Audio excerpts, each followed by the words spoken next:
Dear students, let's work on an example in which we see how to use manipulators.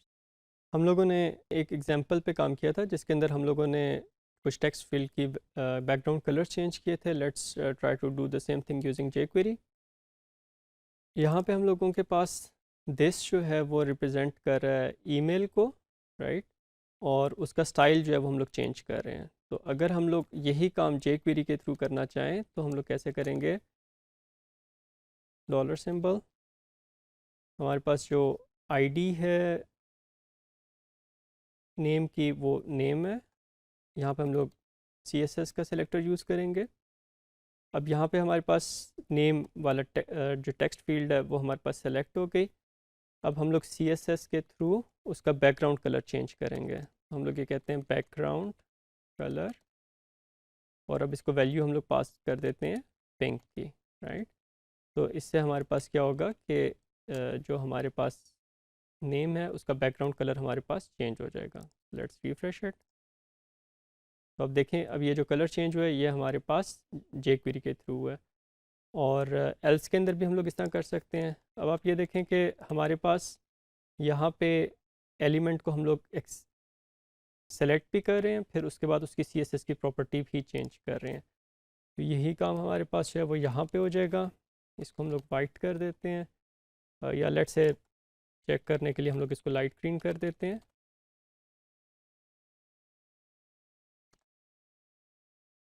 अब हमारे पास इसका background colour जो है वो लाइट ग्रीन हो गया. And we have done this using jQuery. और अगर हम लोग जो है वो किसी एक यही काम हम लोग जो है वो चेक ईमेल में भी कर सकते हैं. अब अगर हम लोग इसकी लेंथ चेक करना चाह रहे हैं तो उसके लिए सबसे पहले हमें नेम को सिलेक्ट करना पड़ेगा. फिर उसके बाद हम लोग उसकी वैल्यू में जाएंगे और फिर उसकी लेंथ में जाएंगे. तो लेट्स सी हम लोग यहाँ पे डायरेक्टली jQuery के थ्रू ये काम कैसे कर सकते हैं.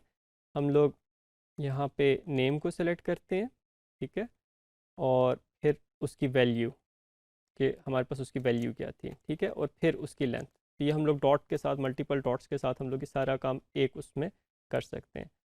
और इसी तरह हम लोग ईमेल डॉट वैल्यू की जगह हम लोग ईमेल को सिलेक्ट करके उसके वैल्यू का फंक्शन और फिर dot that would be fine ना, कि हम लोग सिर्फ वैल्यू का फंक्शन कॉल करेंगे तो हमें ईमेल की वैल्यू मिल जाएगी. Let's try this thing.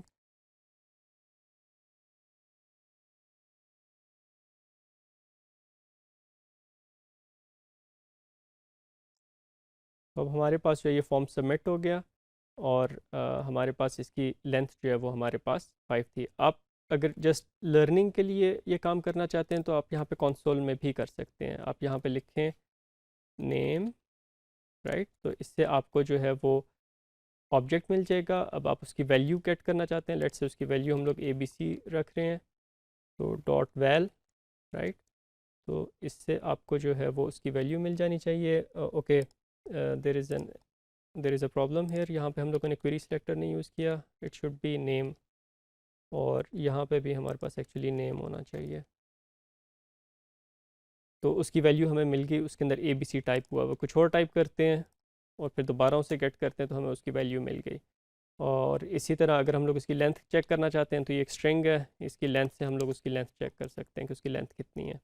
तो इस तरह आप डायरेक्टली जो है वो यहाँ पे मैनिपुलेटर्स यूज़ कर सकते हैं. आप उनकी वैल्यूज़ जो हैं वो मुख्तलिफ एक्सपेरिमेंट्स कर सकते हैं. जिस तरह अगर हम लोग यहाँ पे जो है वो किसी तमाम डिव्स का जो हमारे पास, या जो इनर डिव्स हैं उनका लेट्स से अगर बैकग्राउंड कलर हम लोग चेंज करना चाहें तो हम लोग कैसे कर सकते हैं? डिव डिव से क्या होगा, वो डिव सेलेक्ट होंगे जो किसी और डिव के अंदर हैं, और उसको सेलेक्ट हो जाएंगे. उसके बाद हम लोग कहते हैं उस पर CSS अप्लाई कर दो, और उसका जो बैकग्राउंड कलर है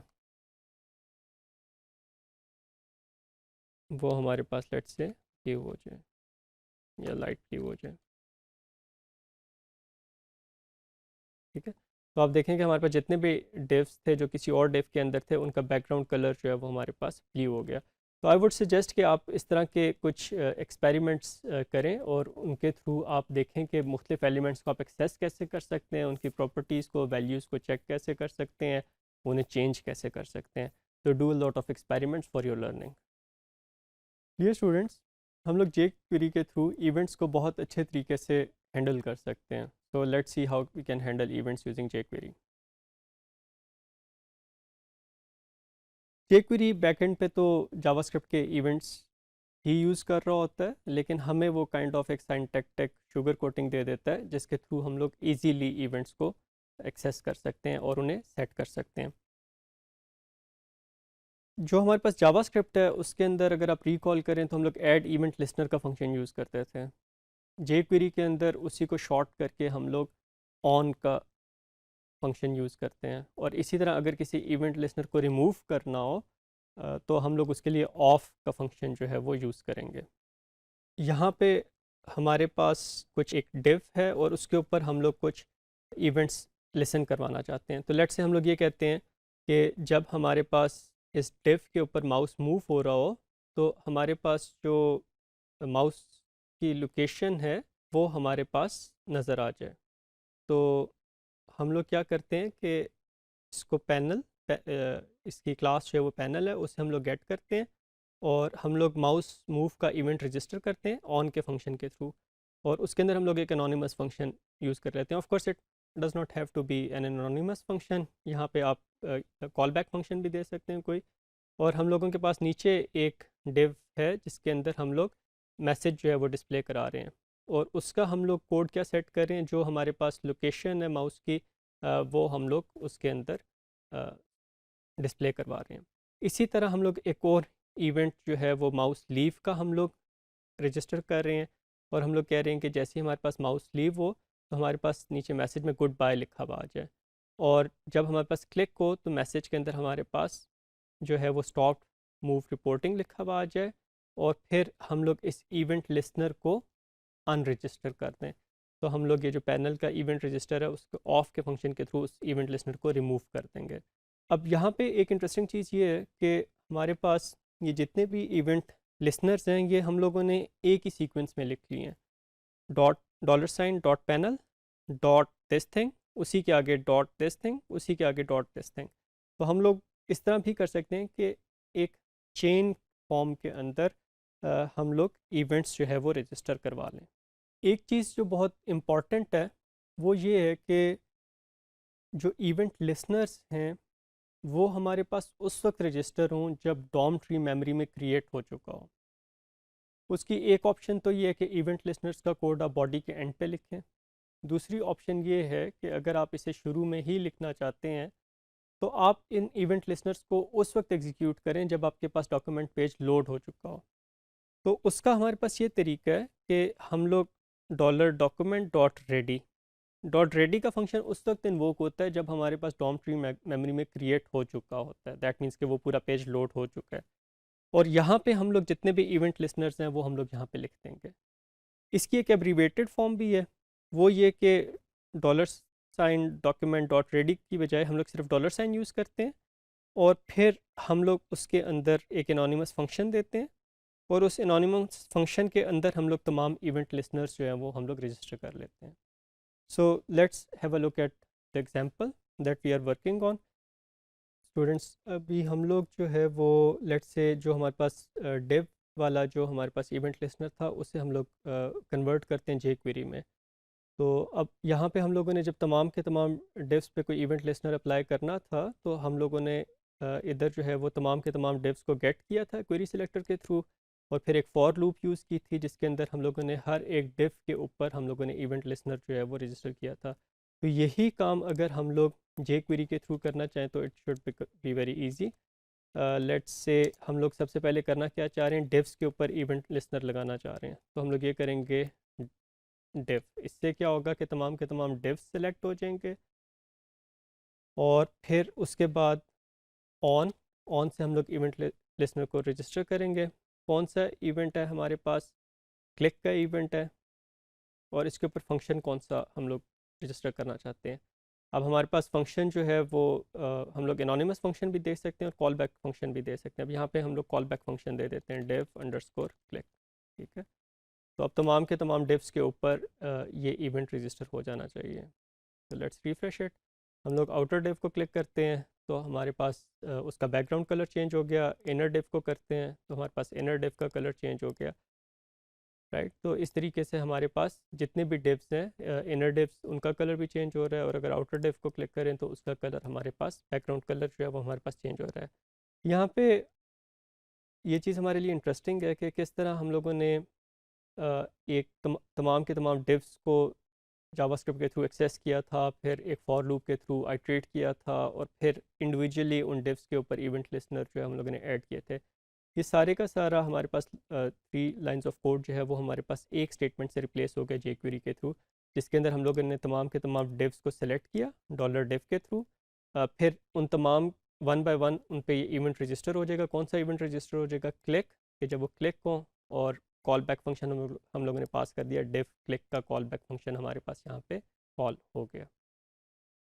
डियर स्टूडेंट्स, हम लोग जेक्वेरी के थ्रू अपने HTML डॉक्यूमेंट के अंदर बहुत इजीली एलिमेंट्स क्रिएट कर सकते हैं और उनको रिमूव कर सकते हैं। Let's see how can we do that. जब भी हम लोगों ने जावास्क्रिप्ट के थ्रू अपने HTML डॉक्यूमेंट के अंदर कोई एलिमेंट ऐड करना होगा तो पहले हमें एक एलिमेंट क्रिएट करना पड़ेगा। Let's see how can we create elements using JavaScript. JavaScript के अंदर हम लोग ये करते थे, जिस तरह अगर हम लोगों ने एक एंकर टैग क्रिएट करना है तो हम लोग क्रिएट एलिमेंट का फंक्शन कॉल करते थे। उसकी लेट से लिंक की प्रॉपर्टी जो href की प्रॉपर्टी है वो सेट करते थे, उसका इनर HTML टेक्स्ट सेट करते थे जो लिंक का टेक्स्ट है वो, और फिर हम लोग अगर उसका एट्रीब्यूट टाइटल वो भी हम लोग सेट कर सकते थे इस तरह। तो this was using JavaScript. Let's see how we can do the same thing using jQuery। jQuery के अंदर ये काम करने के हमारे पास डिफरेंट वेज हैं। We will see 3 of such methods. First way ये है कि जब हम लोगों ने कोई एलिमेंट क्रिएट करना होता है तो हम लोग जो $साइन है उससे कोड्स के अंदर हम लोग HTML का कोई कोड पास कर देते हैं, और उससे एक DOM नोड क्रिएट हो जाती है। जिस तरह यहाँ पे हम लोगों ने href, आगे URL, टाइटल, और फिर जो हमारे पास इनर HTML है या इस केस में इनर टेक्स्ट है, वो हम लोगों ने लिखा। तो इससे क्या होगा कि एक DOM एलिमेंट क्रिएट होगा और वो रिटर्न हो जाएगा। दूसरा तरीका ये है कि हम लोग एक एम्प्टी एंकर टैग क्रिएट कर लें, और फिर उसके बाद उसके एट्रीब्यूट्स और उसके जो इनर HTML है वो हम लोग सेट कर लें। तो this is second option. Third option जो थोड़ी सी हमारे पास डिफरेंट है, उसके अंदर हम लोग क्या करते हैं कि जो हमारे पास jQuery का सिंबल है उसे हम लोग एलिमेंट पास करते हैं, और जो उससे रिलेटेड हमारे पास प्रॉपर्टीज़ हैं वो हम लोग एक ऑब्जेक्ट नोटेशन में पास कर देते हैं। जिस तरह हम लोगों ने कहा एंकर टैग क्रिएट करना चाहते हैं और उसकी प्रॉपर्टीज़ क्या हो, उसका href जो है वो हमारे पास ये हो, उसका टाइटल हमारे पास ये हो, और उसका जो टेक्स्ट है वो हमारे पास ये हो। तो इस तरीके से हम लोग जेसन फॉर्म में हम लोग जो है वो पास कर सकते हैं वैल्यूज़, जिसकी बेस पे एक एलिमेंट क्रिएट हो जाएगा। डॉम एलिमेंट्स को ऐड करने की हम लोग एक एग्जांपल देखते हैं। लेट्स से हम लोगों ने ये एक लिंक क्रिएट कर लिया, और इस लिंक के अंदर हम लोगों ने अब इस लिंक को हम लोग मुख्तलिफ पोजीशंस पे ऐड करना चाहते हैं। जो हमारे पास एग्जिस्टिंग डॉक्यूमेंट है वो हमारे पास ये है, एक डिव है, उसके अंदर लिखा हुआ है एग्जिस्टिंग कंटेंट, राइट। अब हम लोग मुख्तलिफ फंक्शंस के थ्रू इस डिव के बीच में, एग्जिस्टिंग कंटेंट से पहले, एग्जिस्टिंग कंटेंट के बाद, या फिर इस डिव से पहले और या इस डिव के बाद, हम लोग देखेंगे कि हम लोग इस लिंक को कैसे ऐड कर सकते हैं। तो लेट्स से हम लोग ये चाहते हैं कि जो लिंक है ये एग्जिस्टिंग कंटेंट के बाद आ जाए। तो इसके हमारे पास ये काम करने के हमारे पास दो तरीके हैं। एक ये कि हम लोग इस डिव को सिलेक्ट करें, लेट्स से इसकी क्लास के थ्रू हम लोग इसको सिलेक्ट करते हैं, ये हमारे पास सिलेक्ट हो गया। फिर हम लोग क्या करते हैं, अपेंड, और आगे हम लोग जो हम लोगों ने HTML एलिमेंट क्रिएट किया था वो हम लोग पास करते हैं। तो इससे क्या होगा कि इस डिव के अंदर जितने भी एलिमेंट्स हैं उसके आखिर में, उनके आखिर में ये एलिमेंट ऐड हो जाएगा। यही काम करने का एक और तरीका है, हम लोग लिंक के थ्रू इसे डिव में ऐड कर दें। हम लोग कह दें कि जी लिंक डॉट अपेंड टू, ये लिंक अपेंड हो जाए, कहाँ पे अपेंड हो जाए, डेस्टिनेशन में। तो इसका भी वही इम्पैक्ट होगा। तो these two are the same thing. फिर उसके बाद अगर हम लोग ये चाहते हैं कि एग्जिस्टिंग कंटेंट से पहले हमारे पास ये आ जाए, तो फिर हम लोग अपेंड की जगह प्री पेंड का फंक्शन यूज़ कर लेंगे, और अगेन ये काम हम लोग लिंक के थ्रू भी कर सकते हैं। So these two things are the same. फिर अगर हम लोग ये चाहते हैं कि डिव से पहले हमारे पास लिंक आ जाए, तो वो हम लोग कैसे कर सकते हैं, डिव को सिलेक्ट करेंगे, डॉट बिफोर का फंक्शन यूज़ करेंगे और लिंक पास कर देंगे। तो जब हम लोग अपेंड की या प्रीपेंड की जगह हम लोग बिफोर का फंक्शन यूज़ करते हैं तो डिव से पहले ये एलिमेंट क्रिएट हो जाएगा। तो आप देख रहे हैं कि यह एलिमेंट हमारे पास डिव से पहले क्रिएट हो गया। इसी को हम लोग दूसरे तरीके से भी कर सकते हैं। हम लोग ये कह सकते हैं link dot insert before the div. तो लिंक के थ्रू भी हम लोग इसको ऐड कर सकते हैं। और अगर हम लोग डिव के बाद ऐड करना चाहेंगे तो फिर हमारे पास क्या होगा, बिफोर की जगह हम लोग आफ्टर को यूज़ करेंगे।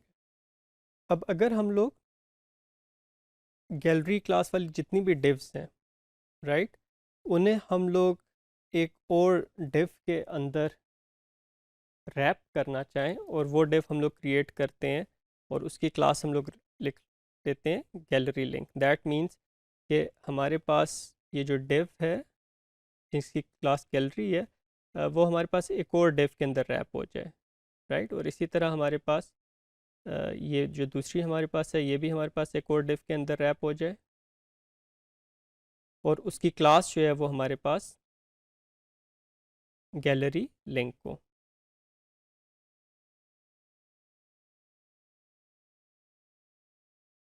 राइट। ये हम लोग करना चाहते हैं, बेसिकली रैप कर रहे हैं। तो ये हम लोग किस तरह करेंगे, हम लोग एग्जिस्टिंग डिव को सिलेक्ट करते हैं और वो कोड दे देते हैं जिसके थ्रू हमारे पास रैप होगा। तो इसके रैप करने के बाद क्या होगा, हमारे पास कोड इस किस्म का हो जाएगा कि हमारे पास ये जो एग्जिस्टिंग डिव्स थे जिनकी क्लास गैलरी थी अब वो रैप हो गए हैं हमारे पास एक और डिव के अंदर, right. So this is a very interesting and easy way of wrapping existing HTML elements into a new element. इसी को रैप करने का हमारे पास एक और तरीका है और उसके अंदर हम लोग क्या करते हैं कि रैप को एक फंक्शन पास करते हैं। पहले तो हम लोगों ने रैप को एक स्ट्रिंग पास किया था, अब रैप को हम लोग एक फंक्शन पास करते हैं। वो फंक्शन क्या करेगा, इस फंक्शन को तमाम के तमाम जो डिव्स मैच हो रहे हैं वो एक्सेसिबल होंगे दिस के थ्रू और हम लोग यहाँ पे दिस डॉट HTML के थ्रू एग्जिस्टिंग जो हमारे पास डिव है उसकी प्रॉपर्टी एक्सेस कर सकते हैं। जिस तरह हम लोग ये कह रहे हैं कि एग्जिस्टिंग ये जो हमारे पास लेट्स से गैलरी है इसको हम लोग रैप करना चाहते हैं एक और डिव के अंदर और उस डिव के अंदर हमारे पास जो टाइटल है वो हमारे पास वही टाइटल हो जाए जो इस डिव का इनर HTML है या इस डिव का टेक्स्ट है। तो उसके लिए हम लोग क्या करेंगे, रैप को एक फंक्शन पास करेंगे, फंक्शन के अंदर हम लोग एक स्ट्रिंग रिटर्न करेंगे। वो स्ट्रिंग हमारे पास क्या है, वो डायनेमिकली हम लोग जनरेट कर रहे हैं और उसके अंदर हम लोग ये कह रहे हैं कि जो टाइटल है वो हमारे पास हो जाए विजिट और फिर जो हमारे पास डिव का इनर HTML है वो हम लोग इधर ले आए। तो इसके थ्रू हम लोग हर जो रैपिंग डिव है उसके काइंड ऑफ उससे हम लोग एक डिफरेंट कर सकते हैं। जिस तरह जो पहले वाला डिव है उसके जो हमारे पास टाइटल है वो हमारे पास डिफरेंट होगा as compare to the second div. ये स्टूडेंट एक जो jQuery का बहुत पावरफुल फीचर है वो इसके एनिमेशन के फंक्शंस हैं। इसके थ्रू हम लोग अपने HTML डॉक्यूमेंट्स के अंदर डिफरेंट एलिमेंट्स को बहुत इजीली एनिमेट करवा सकते हैं। तो let's have a look eight few examples. हम लोग हर एलिमेंट के साथ शो और हाइट का फंक्शन यूज़ कर सकते हैं। शो को हम लोग कोई पैरामीटर पास कर सकते हैं which would be a duration. Let's say हमारे पास एक इमेज है ईमेल का और उसे हम लोग ग्रेजुअली डिस्प्ले करना चाहते हैं। तो हम लोग शो और लेट्स से अगर उसे हम लोग मिली सेकेंड्स में 1000 पास कर देते हैं तो क्या होगा कि अगर ये एलिमेंट हमारे पास हिडन था, इसे हम लोगों ने लेट्स से पहले डॉट हाइट के थ्रू हाइट किया हुआ था, तो जब हम लोग डॉट शो करेंगे और फिर उसे 1000 पास कर देंगे तो over 1000 milliseconds that means 1 second के अंदर हमारे पास ये इमेज अपीयर होगा। और किस तरह अपीयर होगा कि जिस तरह हमारे पास ग्रेजुअली जो है वो डिस्प्ले होना शुरू हो जाएगा। You can just do a quick experiment console के अंदर। आप किसी भी डेव को जो है वो पहले हाइड करवाएं फिर उसके बाद उसे शो करें jQuery के थ्रू और उसके अंदर ड्यूरेशन दे दें। इसे आप स्लो भी पास कर सकते हैं, मतलब कुछ स्ट्रिंग वैल्यूज़ है, फास्ट भी आप पास कर सकते हैं और एग्जैक्ट मिली सेकेंड्स भी पास कर सकते हैं। Fade in is another animation effect. इसके अंदर हमारे पास क्या होगा कि काइंड ऑफ वो ट्रांसपेरेंट सा होगा वो एलिमेंट और फिर उसकी ओपेसिटी जो है वो ज़्यादा होती जाएगी या इन अदर वर्ड्स ट्रांसपेरेंसी कम होती जाएगी until that element appears on the screen। इसके अंदर भी हम लोग ड्यूरेशन स्पेसिफाई कर सकते हैं। इसके अलावा हमारे पास एक स्लाइड का फंक्शन है। स्लाइड का फंक्शन क्या करेगा कि एक एलिमेंट को मूव करेगा एक जगह से दूसरी जगह पे। तो यहाँ पे हम लोग कैसे कर सकते हैं इसको, जिस तरह हमारे पास लेट्स से एक मेन्यू बटन है राइट। और फिर हमारे पास एक अनसॉर्टेड लिस्ट है और उसके अंदर हमारे पास कुछ लिस्ट आइटम्स हैं, राइट। लिस्ट आइटम्स के अंदर हमारे पास लिंक्स हैं। अब हम लोग ये करते हैं कि पहले जो हमारे पास मेन्यू है उसको हम लोग हाइड कर देते हैं। लेट्स से ये हमारे पास मेन्यू है, राइट। इसको हम लोग हाइड कर देते हैं।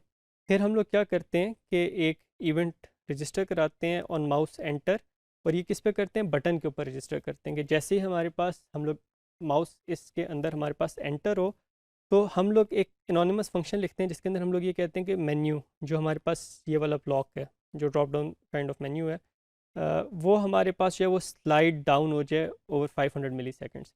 तो इसको जब आप देखेंगे कि जब जैसे ही आप माउस जो है वो मेन्यू के ऊपर लेके जाएंगे तो एक animated effect kind of slide down आपको होता हुआ ये मेन्यू नज़र आएगा। और फिर माउस लीव के इवेंट पे आप क्या कर सकते हैं, उसे स्लाइड अप करवा दें, उससे वो गायब हो जाएगा। जब आप एनिमेशंस को सीख रहे होंगे तो ये देखने में तो इफेक्ट्स बहुत अच्छे लगते हैं, लेकिन you just need to make sure इसकी वजह से आपका यूज़र का जो इंटरेक्शन वो स्लो ना हो। एक यूज़र ने अगर रिपीटेडली एक चीज़ करनी है और आपने उसके ऊपर 1 सेकेंड्स की एनिमेशंस लगाई हुई हैं तो वो यूज़र के लिए बहुत ज़्यादा इनॉइंग हो जाएगा। तो एनिमेशंस को आपने बहुत लिमिटेड रखना है और जहाँ पे उसकी ज़रूरत हो वहाँ पे आपने उसको यूज़ करना है, जहाँ पे आप एक इफेक्ट क्रिएट करना चाहते हैं। और इसकी ड्यूरेशंस आपने इतनी रखनी है कि वो यूज़र के लिए एक्सेप्टेबल हो। जेक्वेरी के थ्रू खुद से भी एनिमेशंस क्रिएट कर सकते हैं। उसके अंदर आइडिया ये होता है कि हम लोग कोई नई पोजीशन दे देते हैं कि अगर ऑब्जेक्ट अभी एक एग्जिस्टिंग जगह पे है तो वो नई किस जगह पे चला जाए एनिमेट होके। उसके लिए हमारे पास एनिमेट का फंक्शन है। लेट्स से यहाँ पे हम लोग बॉक्स को एनिमेट करवा रहे हैं और हम लोग कह रहे हैं कि वो लेफ़्ट से 490 पिक्सल्स मूव करे। तो वो जब ये मूव कर रहा होगा तो ये हमें एनिमेट होता हुआ नज़र आ रहा होगा। इसके अंदर आपने ये ख्याल रखना है कि जो आपके पास एलिमेंट जिसको आप एनिमेट करवा रहे हैं वो हमारे पास उसकी जो पोजीशनिंग है वो हमारे पास एब्सोल्यूट ना हो, वो हमारे पास रिलेटिव हो। सॉरी, वो हमारे पास स्टैटिक ना हो, वो हमारे पास रिलेटिव हो। Let's have a look eight one example of animate. इसके अंदर हम लोग ये कहते हैं कि जब यूज़र इस बटन एक बटन को क्लिक करे तो फिर हमारे पास लेफ़्ट साइड से एक डायलॉग बॉक्स हमारे पास एंटर हो, और वो पहले लेफ़्ट साइड से एंटर और उसके बाद वो अपवर्ड्स मूव करे और उसके ऊपर एक बटन हो जैसे जब यूज़र क्लिक करे तो ये हमारे पास फेड आउट हो जाए। तो इसका हमारे पास जो फंक्शनैलिटी है वो बहुत आसान सी होगी। सबसे पहले हम लोग इस बटन के ऊपर क्लिक का इवेंट रजिस्टर करते हैं। हम लोग ये कहते हैं notify button dot on click. उसके ऊपर हम लोग एक एनोनिमस फंक्शन रख रहे हैं। यहाँ पे हम लोग क्या कर रहे हैं, नोटिफिकेशन जो है वो हमारे पास ये डिव है। इसको हम लोग कहते हैं कि एनिमेट हो। ये जो हमारे पास एलिमेंट है इसको अब हम लोगों ने मूव कराना है। इनिशियली हम लोगों ने इसे स्क्रीन से हाइड करने के लिए क्या किया हुआ था, इसकी पोजीशन हम लोगों ने -350 पिक्सल्स रखी हुई थी राइट से। दैट मीन्स कि ये हमारे पास स्क्रीन में ऐसी जगह पे था जो विजिबल नहीं था। This was before animating, right, जो इसकी ओरिजिनल पोजीशन थी। अब हम लोग उसकी पोजीशन कहते हैं राइट से 0 पिक्सल्स। तो इसका क्या मतलब होगा कि हमारे पास ये अपीयर होना शुरू हो जाएगा, और ओपेसिटी कम होने 1 होने से क्या होगा कि हमारे पास ये विजिबल हो जाएगा। तो ग्रेजुअली हमारे पास ये स्क्रीन के अंदर स्लाइड इन होता हुआ हमें नज़र आएगा। फिर इस एनिमेशन के बाद हम लोग एक और एनिमेशन अप्लाई करें टॉप 0। तो जब पहले वाली एनिमेशन कंप्लीट हो जाएगी तो फिर हमारे पास ये जो पॉपअप है ये हमारे पास टॉप पे, स्क्रीन के टॉप पे चला जाएगा। और फिर हम लोग इसके ऊपर जो हमारे पास बटन है उसके ऊपर हम लोग इवेंट रजिस्टर करवा रहे हैं कि जब ये बटन क्लिक हो तो हमारे पास डिसमिस नोटिफिकेशन का फंक्शन कॉल हो जाए। और डिसमिस नोटिफिकेशन के फंक्शन के अंदर हम लोग क्या कर रहे हैं कि ये जो हमारे पास नोटिफिकेशन का डिव है और जो हमारे पास नोटिफिकेशन का बटन है ये दोनों हमारे पास डिसअपीयर हो जाएं। तो हम लोग क्या करते हैं, उन्हें फेड आउट इफेक्ट देते हैं, तो उससे हमारे पास ग्रेजुअली वो स्क्रीन से डिसअपीयर हो जाएंगे ओवर 500 मिली सेकेंड। ये स्टूडेंट्स, जावास्क्रिप्ट का एक बहुत इंपॉर्टेंट फीचर एजेक्स है जिसके थ्रू हम लोग क्लाइंट साइड पे रहते हुए सर्वर से कोई डाटा फेच करते हैं। लेट्स सी कि एजेक्स क्या होता है और उसे हम लोग जेक्वेरी के थ्रू कैसे यूज़ कर सकते हैं। AJAX stands for asynchronous JavaScript and XML. It was originally using XML, but nowadays AJAX के अंदर ज़्यादा जो common format है वो हमारे पास JSON format है, और AJAX is used as a noun as well. तो ज़रूरी अब जो है वो इससे अगर आप AJAX कहते हैं तो it is considered a noun, मतलब वो जो abbreviation है ज़रूरी नहीं है कि आपके जहन में वो abbreviation ही है, इसकी full form है। So AJAX can be used as noun as well. Ajax का मेन जो पर्पज़ है वो ये है कि आपने क्लाइंट साइड पे रहते हुए सर्वर से कुछ फेच करना है। अगर हम लोग इसके अंदर इवेंट्स का सीक्वेंस देखें तो हमारे पास क्या होगा कि ब्राउज़र के अंदर हमारे पास डॉम ट्री क्रिएट होगा, HTML डॉक्यूमेंट हमारे पास शो होगा, और जो हमारे पास HTML पेज है it would be listening for events, may be click के इवेंट्स पे, स्क्रॉल के इवेंट्स पे, दूसरे जो हमारे पास इवेंट्स हैं उनके लिए वो लिसन करोगे। जैसे कोई इवेंट अकर होता है और उसके अंदर से हम लोग किसी एक स्पेसिफिक इवेंट पे सर्वर से कुछ डाटा फेच करके लाना चाहते हैं, अपने डॉक्यूमेंट के अंदर कोई चीज़, कोई किसी एलिमेंट के कंटेंट्स को अपडेट करना चाहते हैं, तो हम लोग क्या करेंगे, एसिंक्रोनस रिक्वेस्ट भेजेंगे सर्वर को। वेब सर्वर क्या करेगा कि उस रिक्वेस्ट के अगेंस्ट हमें कुछ डाटा सेंड बैक करेगा, उस डाटा को हम लोग रिसीव करेंगे और फिर उसे अप्रोप्रिएट जगह पे प्लेस करके, जब प्लेस करेंगे तो हमारे पास जो HTML डॉक्यूमेंट का लेआउट है वो हमारे पास अपडेट हो जाएगा। इसको हम लोग कंपेयर करते हैं कि सिंक्रोनस रिक्वेस्ट में क्या होता है।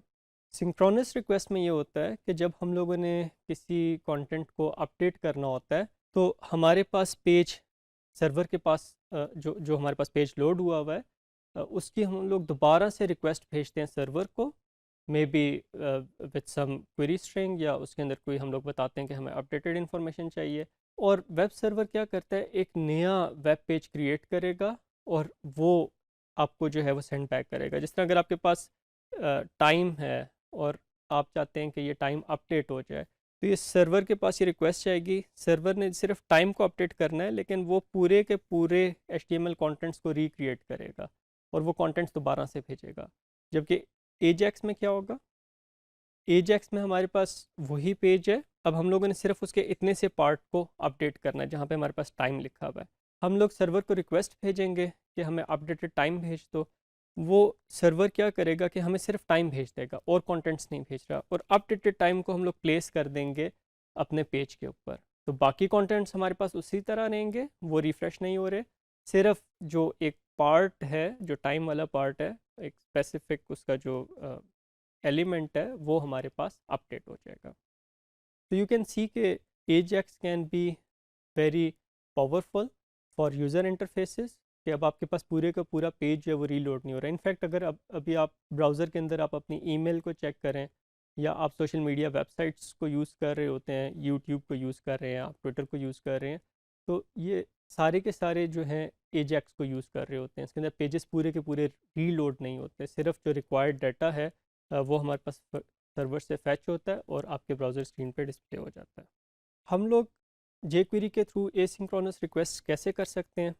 एक सिंपल हमारे पास फंक्शन है लोड का। अगर हम लोग ये चाहते हैं कि किसी एक एलिमेंट के कंटेंट्स अपडेट हो जाएं किसी ऐसी चीज़ से जो हमारे पास सर्वर से मिल रही है, तो हम लोग लोड का फंक्शन यूज़ कर सकते हैं। जिस तरह हम लोग टाइम डिव को सिलेक्ट करते हैं, उसके अंदर लोड का फंक्शन कॉल करते हैं और उसे एक URL दे देते हैं। अब ये जो पेज है ये हमारे वेब सर्वर के ऊपर एग्जिस्ट करता है। इससे क्या होगा कि ये जो वेब पेज है, ये जो भी कंटेंट्स रिटर्न करेगा वो हमारे पास टाइम डिफ के इनर HTML के अंदर आ जाएंगे। दैट मीन्स उसके एग्जिस्टिंग कंटेंट्स जो वो इससे रिप्लेस हो जाएंगे। तो इससे आप देख सकते हैं कि सिर्फ एक लाइन ऑफ कोड से कैसे आप क्लाइंट साइड पे रहते हुए सर्वर से डाटा फैच कर सकते हैं और अपने कंटेंट्स को अपडेट कर सकते हैं। अगर आपने एक गेट रिक्वेस्ट करनी है सर्वर से और उसके अगेंस्ट आपके पास आप कुछ डाटा फैच करना चाहते हैं, तो वो आपके पास $.get का फंक्शन यूज़ होगा। यहाँ पे आपने इस चीज़ का ख्याल रखना है कि कोई एलिमेंट नहीं है, गेट डॉलर है और फिर डॉट है। इससे पता चल जाएगा jQuery को कि आप कोई एजेक्स का फंक्शन यूज़ करना चाहते हैं। अब यहाँ पे हम लोग क्या कर रहे हैं कि एक URL दे रहे हैं, उसे क्वेरी स्ट्रिंग में हम लोग कंट्री का नेम दे रहे हैं, और इसके अगेंस्ट जब हमारे पास डाटा आएगा तो उसकी बेस पे हम लोग अपने वेब पेज के कंटेंट्स को अपडेट कर सकते हैं। ऑफ कोर्स गेट के साथ हम लोग और भी पैरामीटर्स देंगे कि जब डाटा हमारे पास फैच हो जाए तो उसके बाद क्या हो। गेट की तरह हमारे पास पोस्ट है। पोस्ट के अंदर हम लोग जो है वो क्या कर सकते हैं कि हमारे पास जस्ट $.get की जगह $.post यूज़ होगा, और हम लोग जो फॉर्म का डाटा इधर पोस्ट करना चाहते हैं वो हम लोग एस पैरामीटर दे देंगे। तो jQuery के थ्रू हमारे पास ये जो सर्वर से इंटरेक्ट करना है, इट बिकम्स रियली इजी। हम लोग एक एग्जांपल देखते हैं कि अगर हमारे पास एक फॉर्म है और उस फॉर्म का डाटा अगर हम लोग सर्वर साइड पे भेजना चाहते हैं यूजिंग एजैक्स, तो वो हम लोग कैसे करेंगे। लेट्स से फॉर्म हमारे पास, हम लोगों ने फॉर्म को सिलेक्ट किया और उसके लिए उसके अंदर हम लोग सीरियलाइज का फंक्शन कॉल करेंगे। सीरियलाइज का फंक्शन क्या करेगा कि उस फॉर्म के डाटा को क्वेरी स्ट्रिंग में कन्वर्ट कर देगा। वो हम लोग एक वेरिएबल के अंदर स्टोर करवाएंगे और जब पोस्ट की रिक्वेस्ट कर रहे होंगे तो फिर हमारे पास हम लोग URL जहाँ पे डाटा पोस्ट करना चाहते हैं उसका नाम देंगे और फिर जो हमारे पास इनकोडेड डाटा है, सीरियलाइज जो डाटा है, वो हम लोग दे देंगे। तो हमारे पास it would be just like जैसे आप सबमिट का बटन प्रेस कर रहे हैं, ठीक है। लेकिन यहाँ पे फ़र्क अब क्या है कि सबमिट का बटन प्रेस करके पेज रीलोड होता है या कोई नया पेज लोड होता है, लेकिन यहाँ पे जो आप सबमिट का बटन क्लिक करेंगे या फॉर्म का डाटा जो है वो आप सबमिट का बटन क्लिक करके या किए बगैर आप सर्वर साइड पे डाटा भेज रहे हैं। और अगर सबमिट का बटन है तो वहाँ पे आप इवन अगर पोस्ट के थ्रू आप डाटा भेजते हैं और event.prevent डिफ़ॉल्ट का फंक्शन कॉल कर लेते हैं तो आपके पास न्यू पेज जो है वो लोड नहीं होगा। एजैक्स के थ्रू आप बहुत सी चीज़ें कस्टमाइज़ कर सकते हैं, जिस तरह आप बता सकते हैं कि कौन से URL को आपने एक्सेस करना है, आप डाटा क्या भेजना चाह रहे हैं, आप इसे सिंक्रोनसली भेजना चाहते हैं या एसिंक्रोनसली भेजना चाहते हैं। जब आप इसे सिंक्रोनसली भेजेंगे तो जब तक आपके पास सर्वर्स पे आप डाटा भेज नहीं चुकते और आपके पास रिस्पॉन्स नहीं आ जाता तब तक आप नेक्स्ट स्टेटमेंट पे नहीं जाएंगे। और जब आप इसे एसिंक्रोनसली भेजेंगे तो आपके पास, आप सर्वर से रिस्पॉन्स का वेट नहीं करेंगे, आपके पास जो नेक्स्ट स्टेटमेंट्स हैं कोड के अंदर वो एग्जीक्यूट होना शुरू हो जाएंगे। और यहाँ पे आप जो HTTP हेडर्स हैं वो भी सेट कर सकते हैं, जिस तरह आप यूज़र एजेंट सेट कर सकते हैं जिससे सर्वर को पता चलता है कि रिक्वेस्ट किस ब्राउज़र क्लाइंट से आ रही है, और फिर रेफरर आप सेट कर सकते हैं। इसके अलावा और भी हेडर के अंदर बहुत सी डिफरेंट आपके पास प्रॉपर्टीज़ हैं जो आप सेट कर सकते हैं। एजैक्स को जब हम लोग यूज़ कर रहे होते हैं तो हमें एक चीज़ से डील करना पड़ता है which is cross origin resource sharing, जिसे कॉर्स भी कहते हैं। कॉर्स को एट टाइम्स हैकर्स यूज़ करते हैं वेबसाइट्स को हैक करने के लिए। तो बाय डिफ़ॉल्ट हमारे पास क्रॉस ओरिजिन रिसोर्स शेयरिंग की जो हमारे पास रिक्वेस्ट हैं वो डिसेबल्ड होती हैं, सर्वर उन्हें एंटरटेन नहीं करता। तो उनसे डील करने के लिए हमारे पास जो है वो सर्वर्स अलाउ करते हैं कि हम लोग उसके अंदर क्रॉस ओरिजिन जो रिक्वेस्ट हैं उन्हें हम लोग अलाउ कर दें। उनको अलाउ करने से हमारे पास क्या होता है कि एजैक्स के थ्रू हम लोग मुख्तलिफ़ वेबसाइट से डाटा फैच कर सकते हैं। अगर सर्वर साइड पे ये ऑप्शन इनेबल नहीं हुई तो फिर आपके पास क्लाइंट साइड पे एरर आ जाएगा कि आपके पास सर्वर से आप डाटा फैच करके नहीं ला सकते। So just keep in your mind कि जब आप अपनी वेबसाइट के अलावा किसी और वेबसाइट से डाटा फैच करके ला रहे हैं या इवन अपनी वेबसाइट के अंदर आपके पास डोमेन चेंज हो रहा है, जिस तरह www की जगह आप इमेजेस से रिक्वेस्ट फैच कर रहे हैं, तो आपके पास कॉर्स की प्रॉब्लम आ सकती है and you would have to deal with it. Dear students, जब हम लोगों ने कोई फ़ाइल अपलोड करनी होती है तो नॉर्मल वे में वो फ़ाइल सिंक्रोनस वे में अपलोड होती है, लेकिन एजैक्स के थ्रू हम लोग एक फ़ाइल को एसिंक्रोनसली सर्वर पे ट्रांसफ़र कर सकते हैं। Let's see how we can do this. हमारे पास कुछ फॉर्म इस किस्म का होगा कि हमारे पास एक फ़ाइल नेम होगा, एक ब्राउज़ का बटन होगा जिसके थ्रू हम लोग उस फाइल को ब्राउज़ करके सिलेक्ट करेंगे, और सबमिट का बटन होगा जिसे हम लोग प्रेस करेंगे तो ये फ़ाइल हमारे पास सर्वर साइड पे चली जाएगी। तो अब हम लोग जब यही काम एसिंक्रोनस रिक्वेस्ट के थ्रू, एजैक्स के थ्रू करना चाहते हैं, तो let's see how we can do it. हम लोग एक फंक्शन लिख लेते हैं अपलोड फाइल का, और हमारे पास इस फंक्शन के अंदर हम लोग फ़ाइल को सर्वर साइड पे भेजेंगे किस तरह। हम लोग क्या करते हैं कि एक न्यू फॉर्म डाटा क्रिएट करते हैं जो एक बिल्ट इन ऑब्जेक्ट है जावास्क्रिप्ट की, और उसके अंदर हम लोग जो फ़ाइल नेम है वो हम लोग एक्सेस कर लेते हैं।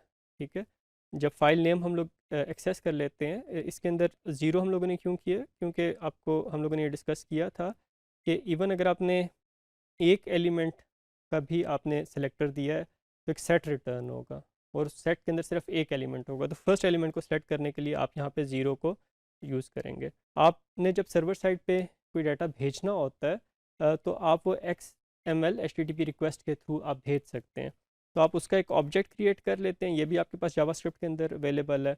फिर आप जो है वो इवेंट लिसनर्स कुछ ऐड करते हैं इस XHR की ऑब्जेक्ट के ऊपर। वो इवेंट लिसनर क्या है कि जब हमारे पास ये जो रिक्वेस्ट है, डाटा सेंड करने की जो रिक्वेस्ट है, जब वो कंप्लीट हो जाए तो फिर हम लोग उसके लिए लोड का इवेंट है, हम लोग ट्रांसफॉर्म कंप्लीट का फंक्शन कॉल कर लें, और फिर जब हमारे पास जो है अगर लेट से ट्रांसफ़र करते हुए कोई एरर आ गया तो फिर हम लोग ट्रांसफ़र फेल का फंक्शन कॉल कर लें। तो ये हमारे पास इवेंट लिस्नर इसके अंदर ऐड हो जाएंगे। फिर हम लोग क्या करते हैं कि सर्वर के साथ कनेक्शन ओपन करते हैं। वो हम लोग कैसे करेंगे, मेथड बताएंगे कि हमारे पास पोस्ट है, जो सर्वर साइड पे स्क्रिप्ट होगा जो इस फाइल को रिसीव कर रहा होगा उसका हम लोग नाम लिखेंगे, और थर्ड पैरामीटर जो है वो हम लोग ट्रू पास कर देंगे। और फिर हम लोग क्या करते हैं कि xhr.send जब करेंगे तो हमारे पास ये डाटा सर्वर साइड पे सेंड होना शुरू हो जाएगा, और ये एसिंक्रोनस सेंड है। दैट मीन्स के इसके बाद नेक्स्ट स्टेटमेंट्स पे हम लोग चले जाएंगे, जो बाकी प्रोसेसिंग है वो होती रहेगी।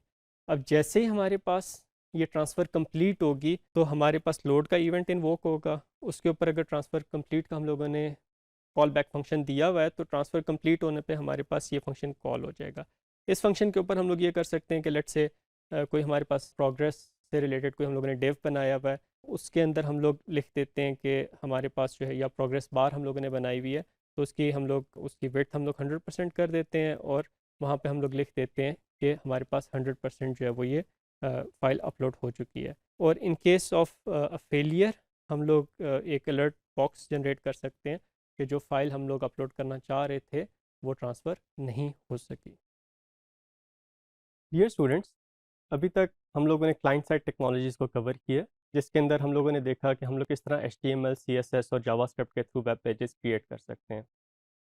क्लाइंट साइड टेक्नोलॉजीज़ सिर्फ स्टैटिक वेब पेजेस के लिए यूज़ होती हैं। अगर हम लोग वेब पेजेस को डायनामिक करना चाहते हैं तो we have to work with server side technologies. So let's have a look at client side technologies and then we would move on to the server side technology. हम लोग already ये चीज़ discuss कर चुके हैं कि हमारे पास जो क्लाइंट साइड स्क्रिप्ट्स होते हैं, मेनली जो हम लोग जावास्क्रिप्ट के अंदर प्रोग्रामिंग करते हैं, वो हमारे पास कैसे यूज़ होती है। हमारे पास जो यूज़र होता है वो एक रिक्वेस्ट करता है वेब सर्वर को, वेब सर्वर के पास वो रिक्वेस्ट जाती है, उसकी बेस पे वो HTML file, JavaScript file send करता है यूज़र को, और यूज़र जो है उसके कंप्यूटर पे या उसके ब्राउज़र के ऊपर वो स्क्रिप्ट एग्जीक्यूट होता है। और ये चीज़ बहुत इंपॉर्टेंट है समझना कि जावास्क्रिप्ट के अंदर जो भी आप काम करेंगे वो आपके पास यूज़र के ब्राउज़र के अंदर रिफ्लेक्ट होगा। आप उसके थ्रू डायरेक्टली सर्वर के रिसोर्सेज को या डेटाबेस को एक्सेस नहीं कर सकते। There is a way to do it using Ajax, but without Ajax you would not be able to access resources from the server. Server side technologies में हमारे पास क्या होता है, या सर्वर साइड स्क्रिप्ट्स में हमारे पास क्या होता है, अब जब एक यूज़र एक रिसोर्स की रिक्वेस्ट करता है, वो रिक्वेस्ट वेब सर्वर के पास जाती है, और जो कोड होता है वो हमारे पास वेब सर्वर के ऊपर एग्जीक्यूट होता है। लेट्स से यूज़र ने एक PHP फाइल की रिक्वेस्ट की, वो PHP फाइल एग्जीक्यूट होगी, उसकी बेस पे कंटेंट्स जनरेट होंगे। अब वो कंटेंट्स जो हैं वो हमारे पास क्लाइंट साइड पे जाएंगे, यूज़र के पास जाएंगे, और फिर वो यूज़र के ब्राउज़र के अंदर रेंडर होंगे। तो इस डिफरेंस को समझना बहुत ज़रूरी है, क्योंकि बाज़ औक़ात जो वेब डेवलपमेंट के अंदर नए लोग होते हैं उन्हें ये क्लैरिटी नहीं होती कि वो जावास्क्रिप्ट में कोई चीज़ लिख रहे हैं तो उससे सर्वर साइड पे डेटाबेस क्यों नहीं एक्सेस हो रहा, राइट। तो ये चीज़ आपके ज़हन में बिल्कुल क्लियर होनी चाहिए कि जो PHP है it is executed on the remote machine on the web server, whereas the JavaScript is executed on the client side in the browser of the client. जो हमारे पास एक वेब सर्वर साइड पे जो एक स्क्रिप्ट होता है, let's say PHP का script है, वो अपने प्रोसेस को कंप्लीट करने के लिए हो सकता है कि बहुत से डिफरेंट रिसोर्सेज को एक्सेस करे। मे बी हमारे पास जो जो एक रिक्वेस्ट आई है यूज़र की तरफ से PHP स्क्रिप्ट को, वो PHP स्क्रिप्ट अपने कंटेंट्स जनरेट करने के लिए मे बी कुछ डाटा वो डेटाबेस से फेच करके लाए। मे बी जिस तरह लेट्स से वेदर फोरकास्ट से रिलेटेड कोई इन्फॉर्मेशन है या और कोई इन्फॉर्मेशन चाहिए तो वो किसी और वेब सर्विस को एक्सेस कर रहा हो। फिर उसके बाद हो सकता है जो वेब सर्वर पे लोकल फाइल्स हैं उनको वो एक्सेस कर रहा हो, ईमेल सर्वर को एक्सेस कर रहा हो। ईमेल सर्वर हमारे पास एक डिफरेंट सर्वर होगा, it might be on the same machine on which the web server is running, but its functionality would be different. और मे बी हमारे पास PHP स्क्रिप्ट कुछ डिफरेंट सॉफ्टवेयर को यूज़ करें, जैसे अगर आप इमेजेस से काम करें तो इमेज मैनिपुलेशन के कुछ सॉफ्टवेयर हैं, उन्हें PHP स्क्रिप्ट जो है वो एक्सेस कर सकता है। तो डिफरेंट रिसोर्सेज को एक्सेस करके या इसमें से कुछ रिसोर्सेज को एक्सेस करके जो PHP का स्क्रिप्ट है वो HTML के कंटेंट्स जनरेट करेगा और वो कंटेंट्स हमारे पास फिर क्लाइंट साइड पे चले जाएंगे। अगर हम लोग सर्वर साइड टेक्नोलॉजीज़ की बात करें तो मेन तो आइडिया ये है हमारे पास कि हमारा जो प्रोग्राम है वो हमारे पास डायनामिकली कंटेंट्स जनरेट कर सके। अब उसके लिए आप कोई भी प्रोग्रामिंग यूज़ कर सकते हैं। Literally almost for every language you would find a web server. Even there are web servers for C and C++, all although they are not very widely used, but they do exist. हम लोग अगर popular बात करें जो हमारे पास server side पे languages use होती हैं, ASP.NET है जो हमारे पास एक फ्रेमवर्क है जिसके अंदर आप मोस्टली C# को यूज़ करते हैं प्रोग्रामिंग करने के लिए। जावा सर्वर पेजेस हैं जिसके अंदर हम लोग जावा प्रोग्रामिंग लैंग्वेज यूज़ करते हैं डायनामिक कंटेंट जनरेट करने के लिए। फिर हमारे पास पर्ल है, हिस्टोरिकली शायद सबसे जो अर्ली लैंग्वेजेस थी उसके अंदर पर्ल यूज़ होती थी डायनामिक कंटेंट जनरेट करने के लिए। पाइथन है, पाइथन के अंदर बहुत से फ्रेमवर्क्स हैं जो वेब डेवलपमेंट के अंदर हेल्प आउट करते हैं, जिसमें से जो पॉपुलर हैं वो आपके पास जेंगो है, फ्लास्क है। रूबी ऑन रेल्स है जो एक प्रोग्रामिंग लैंग्वेज है रूबी, और उसका एक हमारे पास फ्रेमवर्क है, उसको कलेक्टिवली हम लोग रूबी ऑन रेल्स कहते हैं, ये भी वेब डेवलपमेंट के लिए यूज़ होता है। नोड जेएस में जावास्क्रिप्ट हम लोग यूज़ करते हैं वेब डेवलपमेंट के लिए, और पीएचपी जो है वो एक स्क्रिप्टिंग लैंग्वेज है जो मेनली डेवलप हुई थी सर्वर साइड पे कोड को, डायनामिक कोड को जनरेट करने के लिए। इस कोर्स में हम लोग पीएचपी को डेप्थ में देखेंगे। अगर हम लोग पॉपुलैरिटी की बात करें तो सबसे ज़्यादा जो वेब पे डायनामिक वेबसाइट्स के अंदर लैंग्वेज यूज़ हो रही है दैट इज़ पीएचपी। इनफैक्ट अगर आप वर्ल्ड वाइड देखें तो आपके पास 79% जो वेबसाइट्स हैं दे यूज़ पीएचपी। उसके बाद हमारे पास ASP.NET है, फिर रूबी ऑन रेल्स है, जावा सर्वर पेजेस हैं। तो हर लैंग्वेज की हमारे पास कंट्रीब्यूशन है, और फिर इसके अलावा और भी हमारे पास बहुत सी लैंग्वेजेस हैं जो हमारे पास सर्वर साइड डेवलपमेंट के लिए यूज़ होती हैं। अगर हम लोग कंपेयर करें कि दो सर्वर साइड टेक्नोलॉजीज़ हमारे पास किस तरह काम करेंगी, तो मेन मैकेनिज़्म ऑलमोस्ट सेम होता है। हमारे पास क्लाइंट साइड से रिक्वेस्ट जाती है एक पेज की, मे बी अगर हम लोग ASP.NET को यूज़ कर रहे हैं तो उसकी जो डिफ़ॉल्ट एक्सटेंशन होगी वेब पेज की वो हमारे पास ASPX होगी, राइट। अब वो ASPX पेज की रिक्वेस्ट जाएगी वेब सर्वर को, वेब सर्वर के अंदर कुछ ऐसा कोड लिखा होगा जिसकी बेस पर डायनामिक कॉन्टेंट्स जनरेट होंगे, वो हमारे पास एग्जीक्यूट होंगे, और फिर हमारे पास जो है वो उसकी बेस पे HTML कंटेंट्स जनरेट होंगे और वो क्लाइंट साइड पे चले जाएंगे। इसके अंदर अगर हम लोग ASP की जगह PHP को यूज़ कर लेते हैं तो PHP के अंदर हमारे पास जो है अगेन वो जो एक्सटेंशन है वो हमारे पास ASPX की जगह PHP हो जाएगी। वो रिक्वेस्ट जाएगी वेब सर्वर के पास, वेब सर्वर हमारे पास जो है वो स्क्रिप्ट को एग्जीक्यूट करेगा, उसके एग्जीक्यूशन के रिजल्ट में जो हमारे पास कंटेंट्स जनरेट होंगे HTML के, वो हमारे पास क्लाइंट साइड पे जाएंगे और ब्राउज़र में वो चीज़ नज़र आ जाएगी।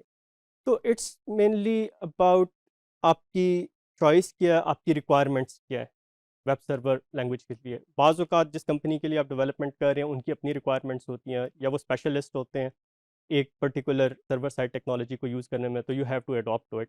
लेकिन इतना आपने जहन में रखना है कि मेन मैकेनिज्म सेम है, और अगर आप लैंग्वेजेस को स्विच भी करते हैं तो it should not be difficult for you to learn a new language, right. एक की अगर आपको फंडामेंटल्स अच्छे तरीके से समझ आ जाते हैं तो बाकी लैंग्वेजेस में स्विच करना is not that much difficult. Dear students, जब हम लोगों ने सर्वर साइड डेवलपमेंट करनी होती है तो हमें एक सेट ऑफ सॉफ्टवेयर चाहिए होता है जिसे हम लोग सॉफ्टवेयर स्टैक भी कहते हैं। उसके अंदर हमारा ऑपरेटिंग सिस्टम इन्वॉल्व होता है, हमारे पास वेब सर्वर इन्वॉल्व होता है, हमारे पास प्रोग्रामिंग लैंग्वेज इन्वॉल्व होती है, डेटाबेस इन्वॉल्व होता है। ये मिनिमम चीज़ें हैं जो हमारे पास मोस्टली इन्वॉल्व होती हैं।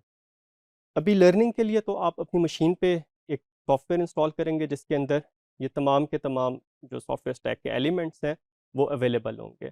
प्रोफेशनल डेवलपमेंट के अंदर आप अपनी वेबसाइट को किसी वेब सर्वर पे होस्ट करेंगे और वहाँ पे ये सॉफ्टवेयर अवेलेबल होंगे।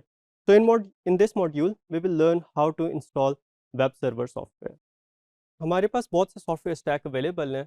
एक सॉफ्टवेयर स्टैक जो मैं आपको रिकमेंड करूँगा वो हमारे पास शैम्प है। XAMPP is available for all the operating systems. तो इसको चूज़ करने का इस कोर्स में मकसद ये है कि ये आपके पास विंडोज़ पे भी अवेलेबल है, लिनक्स में भी अवेलेबल है, और मैक पे भी अवेलेबल है। तो आप गूगल पे जाके जस्ट शैम्प डाउनलोड की आप सर्च करेंगे और इसको क्लिक करेंगे लिंक को, आपके पास यहाँ पे मुख्तलिफ वेरिएंट्स अवेलेबल होंगे। मेनली पीएचपी की बेस पे होंगे कि इसके अंदर आपके पास पीएचपी का कौन सा वेरिएंट सपोर्टेड है। आई वुड सजेस्ट कि लर्निंग के लिए आप लेटेस्ट वेरिएंट को यूज़ कर सकते हैं। आप यहाँ से अपना ऑपरेटिंग सिस्टम देखेंगे। लेट्स से अगर आप विंडोज़ के लिए कर रहे हैं तो आप PHP 8.0.8 के लिए जो वर्जन अवेलेबल है इसको आप क्लिक करेंगे और आपके पास जो सॉफ्टवेयर है वो आपके पास डाउनलोड हो जाएगा।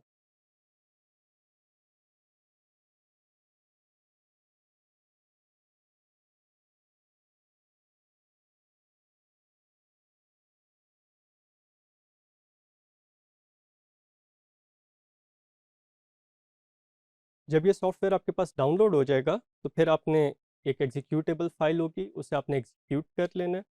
आपके पास एक सेटअप रन हो जाएगा।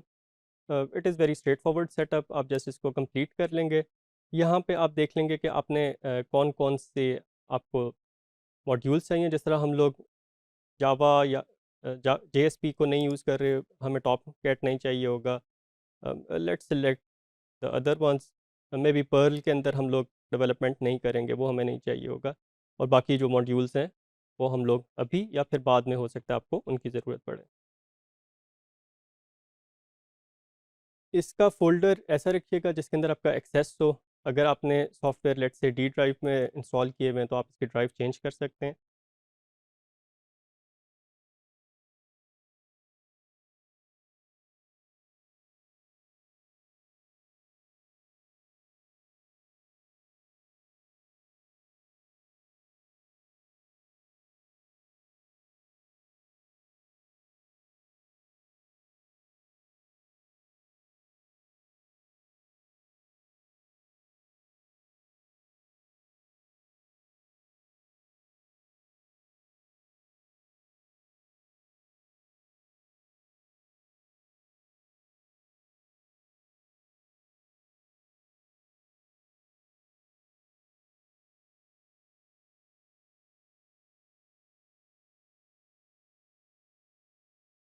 जब हमारे पास इसका सेटअप कंप्लीट हो जाएगा तो इसका अपना एक कंट्रोल पैनल है, वो हमारे पास बाय डिफ़ॉल्ट लॉन्च हो जाएगा। ये आपके पास स्टार्ट मेन्यू में भी अवेलेबल होगा। जब आप इसको लॉन्च करेंगे तो आपके पास इस तरह का एक पैनल नज़र आएगा जिसके अंदर आपके पास डिफरेंट सर्वर्स लिस्ट डाउन होंगे और फिर आपके पास होगा कि आप उनमें से किन को स्टार्ट करना चाहते हैं। वेब डेवलपमेंट के लिए हमें सिर्फ अपाची की ज़रूरत होगी। अपाची की PHP के इसके अंदर बिल्ट इन सपोर्ट है, तो आपको इसके अंदर PHP अलहदा से इंस्टॉल करने की ज़रूरत नहीं है। We would just start it. और जब ये स्टार्ट हो जाएगा तो आपके पास अपाची ग्रीन कलर में नज़र आ जाएगा। Just to see if it is running correctly, आपने इसको अपने ब्राउज़र के अंदर लोकल होस्ट आपने लिखना है, लोकल होस्ट, और फिर आप एंटर प्रेस करें। तो आपके पास अगर इंस्टॉलेशन ठीक हो गई है तो आपके पास इस तरह का एक इंटरफेस नज़र आ जाएगा। इसके अंदर आपके पास कुछ इसकी इन्फॉर्मेशन होगी और फिर यहाँ पे एक बटन होगा PHP इन्फो का। जब आप इसको क्लिक करेंगे तो आपके पास डिटेल्स आ जाएंगी सारी, जो PHP के इसके अंदर जो भी मॉड्यूल्स इंस्टॉल हुए हैं, जो ऑप्शंस जो हैं वो आपके पास इंस्टॉल इनेबल्ड हुई हैं या डिसेबल्ड हैं, वो आपके पास यहाँ पे बहुत ज़्यादा डिटेल में उसकी इन्फॉर्मेशन जो है वो आपके पास अवेलेबल होगी। Dear students, let us start with PHP। PHP is a very simple programming language.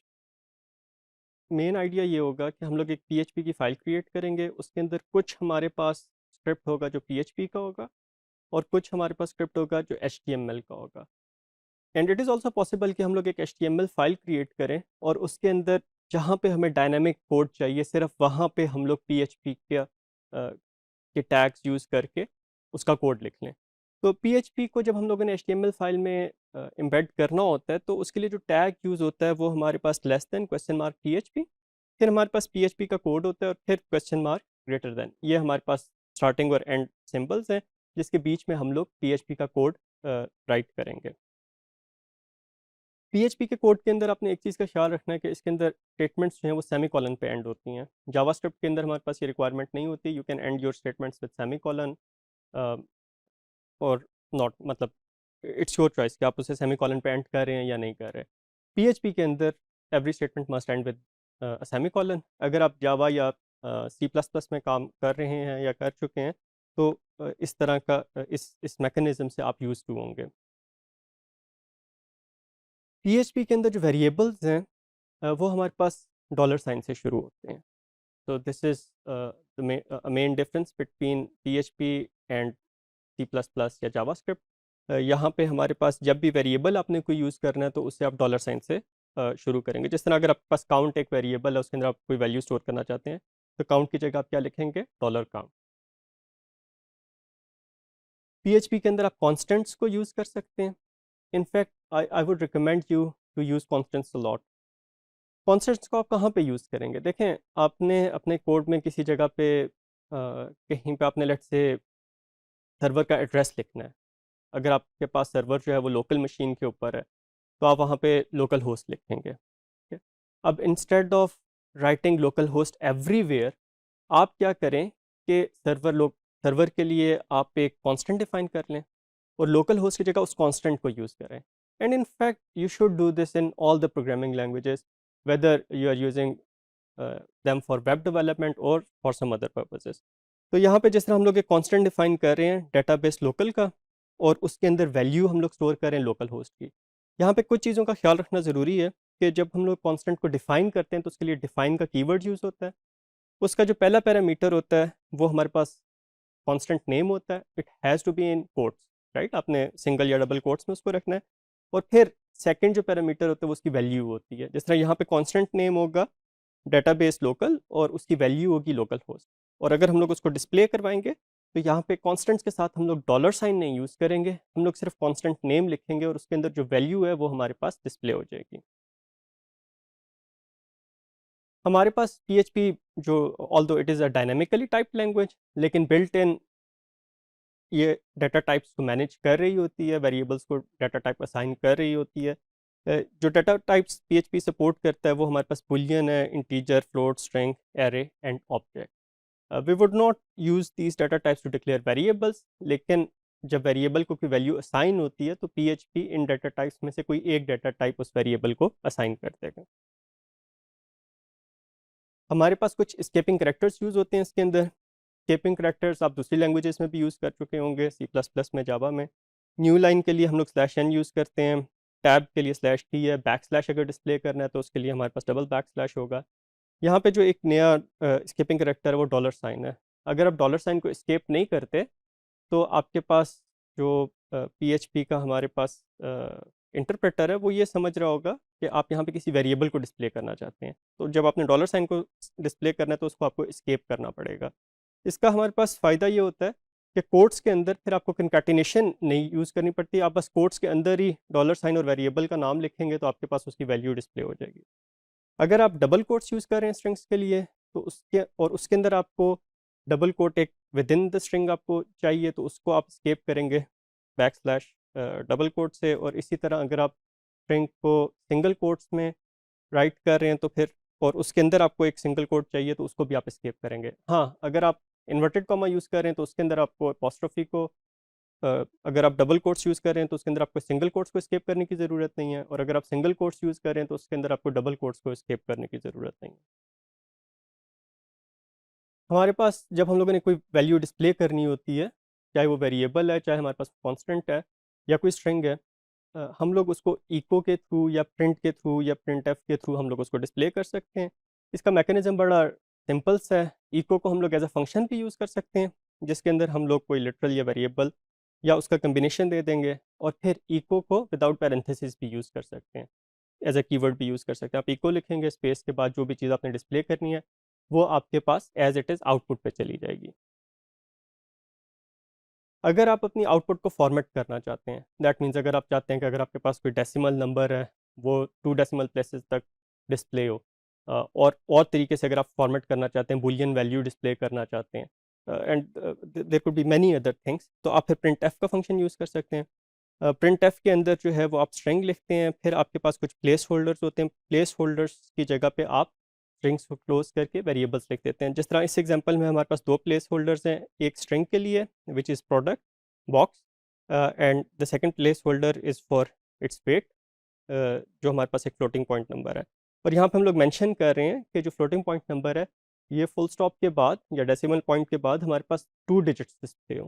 तो इसको जब हम लोग डिस्प्ले करेंगे तो हमारे पास ये फ्लोटिंग पॉइंट नंबर राउंड होगा और 1.57 जो है वो हमारे पास डिस्प्ले हो जाएगा। Let's see how can we write a simple PHP script. PHP का स्क्रिप्ट हमारे पास बहुत सिंपल सा होता है। अगर हम लोग लेट्स से सिर्फ टेस्टिंग के लिए कुछ PHP का स्क्रिप्ट ही एग्जीक्यूट करना चाहते हैं विदाउट एनी HTML, तो यहाँ पे हम लोग PHP लिखेंगे और फिर उसको हम लोग क्वेश्चन मार्क ग्रेटर देन से क्लोज कर देंगे। तो इसके बीच में जो भी हमारे पास स्क्रिप्ट होगा it should B PHP script. इसको हम लोग सेव कर लेते हैं। इस फाइल को आप सेव किस जगह पे करेंगे? इस फाइल को आपने जहाँ पे शैम को इंस्टॉल किया है वहाँ पे आपके पास htdocs का एक फोल्डर होगा, उसके अंदर आप सेव करेंगे। तो हमारे पास यहाँ पे डी ड्राइव में हमने शैम को इंस्टॉल किया था और यहाँ पे हमारे पास htdocs का फोल्डर है। ठीक है, htdocs के अंदर आप इस फाइल का नाम लिख देंगे और इसकी एक्सटेंशन जो है वो हमारे पास PHP होगी। ठीक है, हम लोग इसको hello.php के नाम से सेव करते हैं। ये हमारे पास सेव हो गई। ठीक है, और हम लोग इसके अंदर जो है वो कुछ भी डिस्प्ले कर सकते हैं, जिस तरह हम लोग ये कहते हैं इको हेलो वर्ल्ड। इसको हम लोग सेव कर लेंगे। अब इस स्क्रिप्ट की आउटपुट हम लोग कैसे देख सकते हैं? अब क्योंकि हम लोगों ने इसको अपाची वेब सर्वर के एक फ़ोल्डर में सेव किया है htdocs, जिसके अंदर हमारे पास तमाम डायनेमिक और स्टैटिक वेब पेजेस होते हैं, तो हम लोग ब्राउज़र में जाएंगे और जो हमारे पास लोकल होस्ट है हम लोग लिखेंगे लोकल होस्ट स्लैश, अब अगर htdocs में हम लोगों ने डायरेक्टली उस फाइल को सेव किया है तो उसका नाम लिख देंगे hello.php, राइट। इसे हम लोग एंटर करेंगे। you might see some warnings because of security, you might or might not see it, right। हमारे पास एट टाइम्स HTTPS के साथ जब हम लोग वेबसाइट को लोकल होस्ट को विजिट करें तो आपके पास सिक्योरिटी की वजह से प्रॉब्लम्स आ सकते हैं। हम लोग या तो इसको प्रोसीड कर सकते हैं या फिर हम लोग ये कर सकते हैं कि यहाँ पे प्रोटोकॉल जो हम लोग यूज़ कर रहे हैं वो HTTPS की जगह HTTP का यूज़ कर लें। We will only do this for testing purposes. Of course जब आप प्रोफेशनल डेवलपमेंट कर रहे होंगे तो वहाँ पे आप HTTPS को ही यूज़ करेंगे, क्योंकि उसके थ्रू जो आपके पास डाटा ट्रांसफ़र होगा वो सिक्योर होगा। तो लेट्स स्टार्ट विद HTTP। तो हम लोगों ने प्रोटोकॉल चेंज किया और हमारे पास जो PHP स्क्रिप्ट की आउटपुट थी वो हमारे पास नज़र आना शुरू हो गई। अगर हम लोग इसके अंदर स्क्रिप्ट को चेंज करना चाहते हैं और ये हेलो वर्ल्ड अगर हम लोग हेडिंग के अंदर लेके आना चाहते हैं तो इट्स क्वाइट सिंपल। हम लोगों ने PHP स्क्रिप्ट के बाहर जो है वो HTML यूज़ करना है, लेट्स से H1, फिर हम लोग PHP स्क्रिप्ट यूज़ करते हैं और फिर हम लोग H1 को क्लोज कर देते हैं। तो now the output would go into the H1 script, H1 tag. इसको रिफ्रेश करते हैं हम, तो अब आप देखें कि आपके पास ये जो आउटपुट है ये HTML टैग में चली।